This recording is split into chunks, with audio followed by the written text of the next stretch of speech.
கர்த்தருடைய வசனம் உங்களோடு பேசும். நான் ஒருபொழுதும் உம்முடைய கட்டளைகளை மறக்க மாட்டேன், அவைகளால் நீர் என்னை உயிர்ப்பித்தீர். சங்கீதம் 119:93 ஆமாங்க, இந்த வசனத்தை நம்ம ஒருபோதும் மறக்காம இருந்தால் இந்த வசனம் நம்மளை உயிர்ப்பிக்குமா?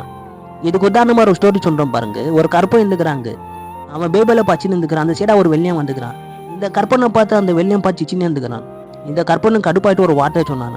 ஏன்னா நம்மளை பார்த்து யாருன்னா சிச்சா நம்மளுக்கு கடுப்பாகும் இல்லையா? அதே போல கடுப்பாயிட்டாவும் இந்த வேதம் என் கையில எல்லாம் இன்றைக்கு ஒன்று நான் சாப்பிட்டு இருப்பேன் சொன்னோன்னு அந்த வெள்ளையனுக்கு ஒரு அதிர்ச்சி. என்னடா என்ன சாப்பிட்டுருப்பான்னு சொல்லிட்டு அவன் கிட்ட போய் கேட்கறானே, என்னடா சொல்றேன்னு சொல்லிட்டு கேட்கும்போது அவன் சொல்றான், நான் ஒரு காட்டுவாசி, மனுஷனை சாப்பிட்றவன். என்ன கர்த்தருடைய வசனம் என்னை மாற்றிட்டு இந்த வேதம் தான் என் வாழ்க்கையை மாற்றிட்டு இருந்து, இந்த வேதம் தான் என்னை உயிர்ப்பித்ததுன்னு சொன்னோடனே அவன் ரசிக்கப்பட்டு போனானா. யார்? அந்த வெள்ளையன். அந்த வெள்ளைய வேதத்தை வாங்கி படிச்சுன்னு போனானா. இதை போல தாங்க நம்ம வாழ்க்கையில இந்த வசனத்தை நம்ம மறக்காம இருந்தால் இது நம்மளை உயிர்ப்பிக்கும், இது நம்மளை வாழ வைக்கும், இது நம்மளுக்கு நன்மை செய்யும், இது நம்மளுக்கு என்னது தேவை அதை செய்யுங்க.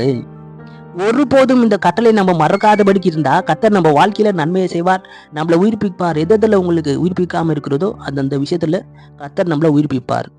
அந்த கற்பனையை மாத்தின வசனம் நம்மளே மாற்றும், கற்பனைக்கு நன்மை செய்த வசனம் நம்மளே மாற்றும். அதை போல தாங்க நம்ம வாழ்க்கையை மாத்துறது இந்த வசனம் தான். இதை கை கொள்ளுங்க, கர்த்தர் உங்க வாழ்க்கையில பெரிய காரியங்கள் கண்டிப்பா செய்வார். கர்த்தர் உங்களை ஆசீர்வதிப்பார். God bless you.